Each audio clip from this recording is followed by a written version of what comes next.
Greetings, podcast listeners. In this episode, we'll be looking at the changes in Mussolini's foreign policy after 1934, looking at the reasons why he was able to adopt a more ambitious approach, and the problems other countries around Italy were facing.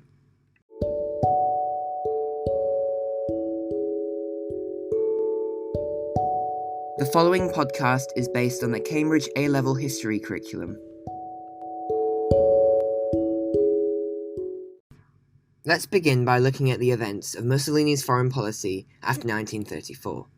In 1934, Mussolini checked Nazi Germany's expansion in Austria. Hitler claimed that he was trying to put down the rebellion in Austria, which was calling for German-Austrian unification, but in reality he wanted to invade because he wanted German-Austrian unification. To protect South Tyrol, which was under Italian control, Mussolini stationed soldiers at Brenner Pass, forcing Hitler to back down, and this action earned him a lot of international prestige. In December 1934, there was a dispute between Italian and Abyssinian soldiers on the border between Abyssinia and Italian Somaliland at the Walwal Oasis. As a result, Mussolini demanded for an apology from the Abyssinian emperor, who took the dispute to the League. While the League discussed the crisis, Mussolini planned a full-scale invasion for October 1935, using tanks, airplanes, and poison gas. The League immediately condemned Italy as the aggressor and began to impose economic sanctions and ban the sale of weapons to Italy, but vitally, they did not ban supplies of oil, coal, rubber, and iron, as they knew that non-members would continue to sell these to Italy anyway. Britain also feared that their navy would be attacked by Italian forces if they closed the Suez Canal, the Italian army's supply route to Abyssinia.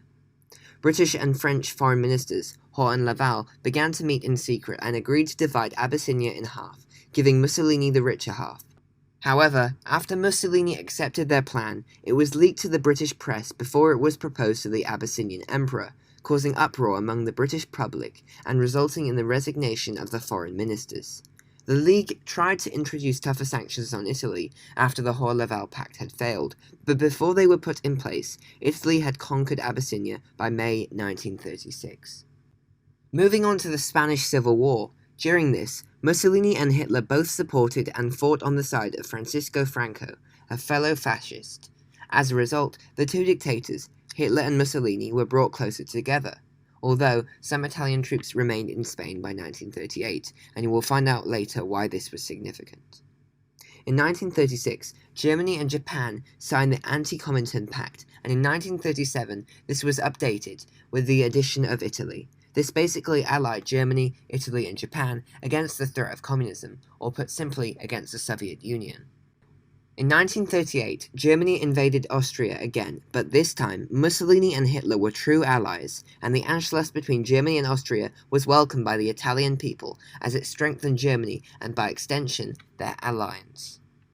Later that year, Hitler demanded that Germany be given the Sudetenland, as the 3 million German speakers who lived in that area of Czechoslovakia claimed that the Czech government was not treating them fairly. As a result, Chamberlain went to assist and spoke with Germany, offering him certain parts of the Sudetenland. However, Hitler refused and war seemed imminent. However, Mussolini organized a meeting which led to the signing of the Munich Agreement in September 1938. This led to a massive amount of prestige for Mussolini, as his actions had averted large-scale war. From April 7th to April 12th, 1939, the Italian military invaded and rapidly overrun Albania, with its ruler, King Zog I, forced into exile, and the country incorporated into the Italian Empire as a protectorate, in personal union with the Italian crown. Then, on the 22nd of May, 1939, Germany and Italy signed the Pact of Steel, a military alliance. So, with what I've mentioned so far, let's go over some of the differences in Mussolini's foreign policy from 1924 to 1934 as compared with the period of 1934 to 1939. To begin with, in 1925, Mussolini signed the Locarno Treaty, which aimed at increasing stability in Europe. He also opposed international aggression in accordance with the Covenant of the League of Nations. As a member of the League of Nations, it was their obligation to focus on international peacekeeping rather than expansion, and Italy followed through with this as they signed the Calabrian Pact, outlawing war. From 1932 to 1934, Mussolini attended the World Disarmament Conference and advocated for disarmament. In 1934, he blocked Germany's expansion in order to maintain good relationships with Britain and France and a League of Nations. This also contributed to the signing of the Stresa Front between Britain, France, and Italy in 1935. From 1934 to 1939, he made a lot of decisions which contrasted with these policies. Firstly, he caused heightened international aggression in Abyssinia from 1934 to 1936 as he took steps to make Italy great, respected, and feared, enacting the fascist expansionist policy. Secondly, he supported fascist rearmament in the Spanish Civil War of 1936 as he wished to create more fascist allies and spread fascist ideology. Thirdly, by signing the Pact of Steel in 1939 and allowing Anschluss, he was supportive of German expansion, and as a result, he was able to create a strong, powerful relationship with Germany. During the period of 1934 to 1939, it was possible for Mussolini to enact a more aggressive foreign policy due to the climate around Italy. With regards to the USSR, they were recovering from the Great Depression, whilst they were concerned with the rise of Hitler in Germany due to his anti-communism.